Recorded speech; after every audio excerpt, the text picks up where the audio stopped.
Hello, all you hustlin' boss babes. You're listening to our first mini episode, Pre-Game Preparations for Your Perfect Resume.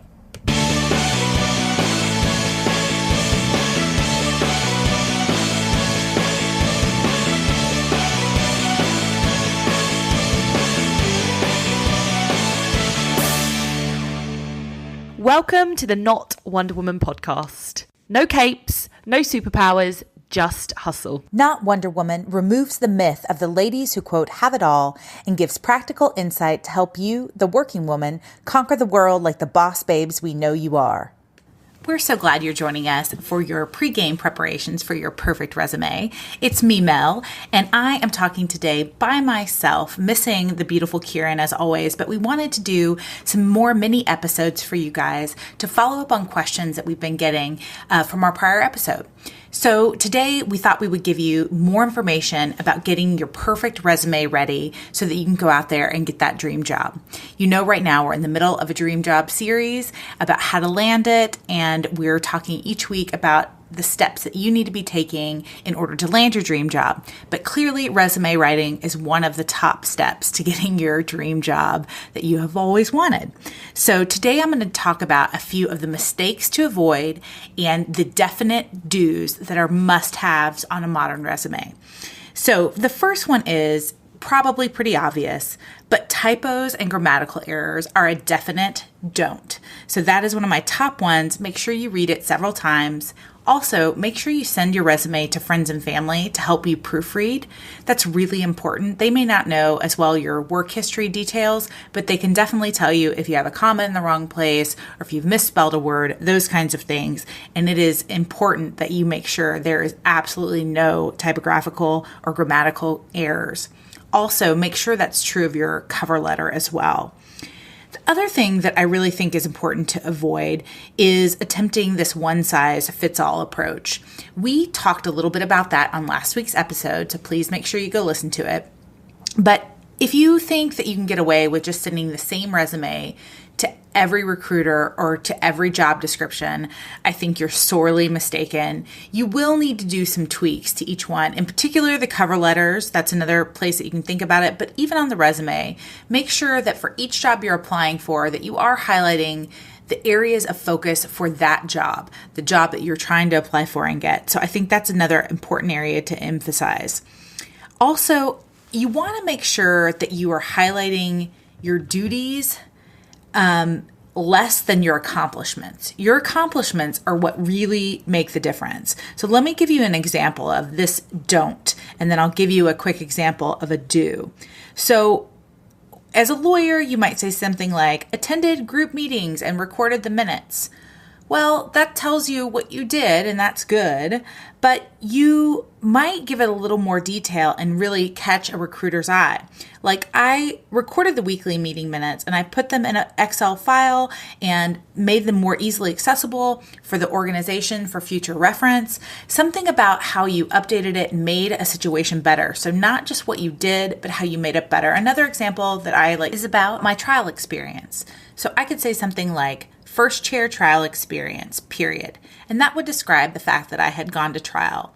But I also could add some more details. First chair trial experience wherein I gained my client a $200 million verdict. These kind of details really make your resume stand out because it shows what you can do for the company. Not just your experience, but what goals you can accomplish for the company. The other thing to avoid in a resume is making it visually too busy. You want to make sure that you're leaving room for margins, that you're giving some good space between your activities, your education, and your job history. You don't want somebody to look at a resume and automatically freak out because it's just a lot of information.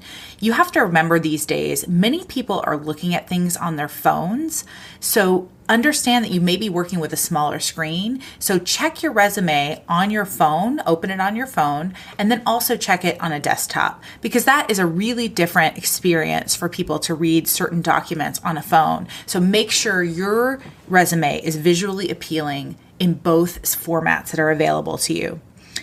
Another don't, and I know this one sounds super obvious, is incorrect contact information. I don't know about you, but I had a friend once that had a phone number wrong on their resume. And so they were sending it out. And when they were getting callbacks, they never received them. And so when they finally changed that contact information, it was the right number. And of course, they started receiving them. So I know that's a minute detail, but really make sure you're double checking it, look at it, think about it again. I know you're trying to send these out fast often, but you really do want to make sure to get all the correct contact information. Another point about contact information is to think about the email account you're using. Make sure it doesn't say something along the lines of, I'm too cool for school at yahoo.com. That is a big don't. You want to make sure that your email somehow reflects your first and your last name, and maybe a middle name if you need that to help make your account. The other thing you want to think about is removing a Hotmail or Yahoo account. It's time to move on to a Gmail account or maybe an iCloud account or even your own personal website account. But having a Yahoo, AOL, or an education-based email just makes you seem like you're living in the past, and you certainly don't want that on a resume for your job of the future.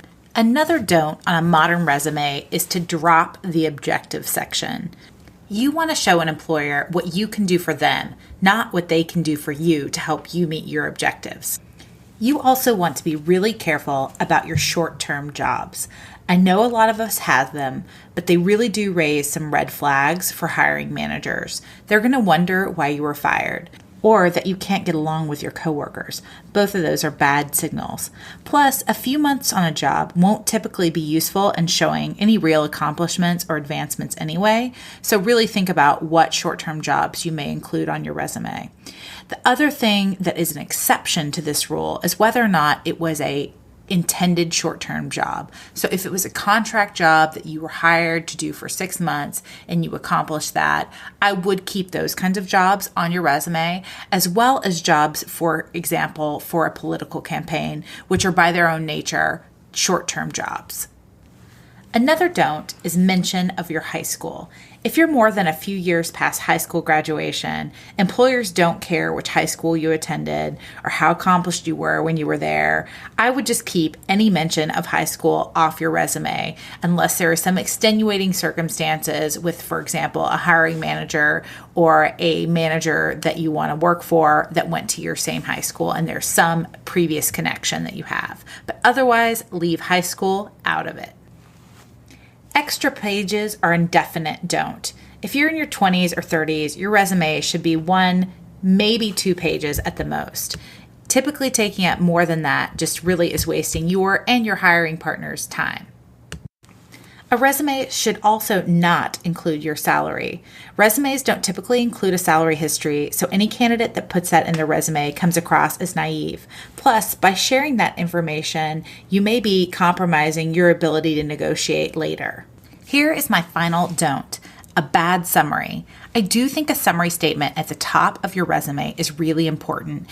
People typically get through the first third of your resume before making a decision, and they do it very quickly. So it is important that your career summary is accurate and effective. One bad career summary would be something like accomplished professional, seeking career growth. Something like that doesn't really tell you anything about the person. Something like you were a marketing manager for a Fortune 50 company with award-winning marketing campaigns that led to 50% stockholder growth, that gives details that really will be resonating with your recruiting managers. We mentioned this last week, but just as a reminder, most people that read your resume, like the hiring managers or recruiters, will only give your resume 3 seconds. So you need to make sure the top of your resume really resonates with them. Another idea that is a do is to make your resume stand out. You want to think about that balance and being able to read it on your phone, but maybe adding a pop of color is an easy way to spice things up without going far overboard. We talked a little bit about whether you might add a picture to your resume or whether you would maybe make it a color, like a colored font or things like that. I think about being traditional in your resumes is the safer way to go, but maybe adding something along the lines of a red line between the contact information at the top and the start of your resume below. And think about ways that you can add just a pop of color to make them stand out and want to keep reading. It is really important that you don't over embellish though. You want your skill set to be what stands out on a resume, not your picture or the font you use or special curly cues here and there. So don't go overboard with this. Just maybe one line or something like that to delineate your sections and make it visually easier for the person to read and stand out. These days, a lot of resumes are getting read by bots, not humans.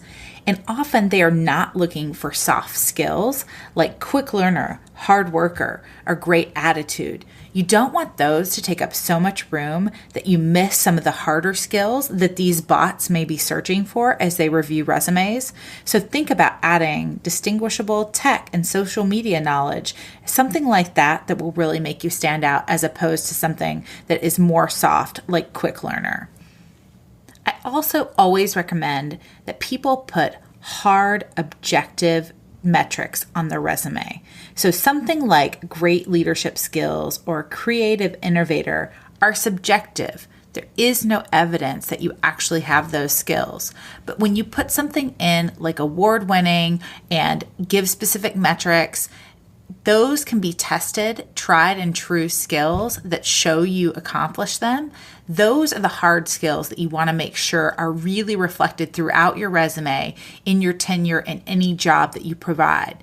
Also, you can show these hard skills through potentially leadership positions that you may have had on nonprofits or in your collegiate or graduate school careers. So, for example, class president of your university. That's a really important skill that can show leadership and that you've accomplished that is a hard fact. We hope that these do's and don'ts have been helpful in your pregame preparations to getting the perfect resume so you can land your dream job. As always, if you have any questions or concerns, feel free to email us at notwonderwomanpodcast@gmail.com, and we always look forward to hearing your comments, questions, and concerns.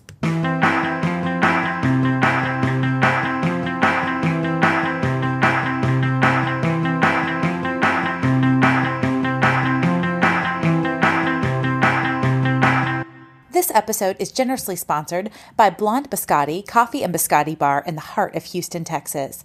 They are proud to serve third wave coffee and soft baked biscotti. BlondeBiscotti.com. Thank you again for listening to today's episode.